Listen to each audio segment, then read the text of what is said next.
Vois-tu aussi les esprits ? Émilien savait qu'il était différent. Né dans un petit village, il voyait des choses que personne d'autre ne voyait, des ombres furtives, des murmures dans le vent, des silhouettes qui flottaient.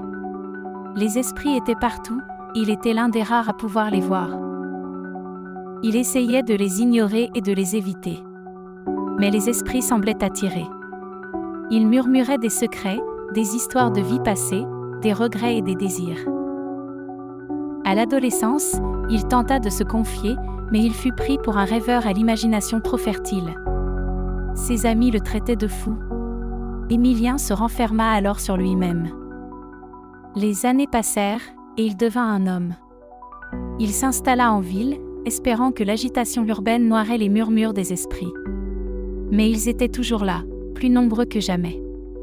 Ils le suivaient dans les rues, dans les parcs, jusque dans son appartement. Un jour, il fit la rencontre d'une femme, Clara, qui semblait comprendre sa souffrance. Elle ne voyait pas les esprits, mais elle croyait en lui et pour la première fois, il se sentit moins seul. Ils se marièrent et eurent une fille, Agnès. Mais les ombres le hantaient toujours.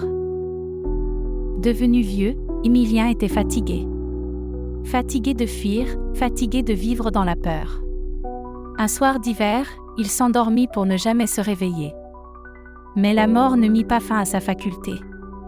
Il se réveilla dans un monde où les rôles étaient inversés. Désormais, c'était lui l'esprit, et il voyait les vivants. Il errait avec les esprits, observant les gens vivre leur vie sans qu'ils se doutent de sa présence. Il voyait Clara, désormais âgée, et Agnès, devenue une femme.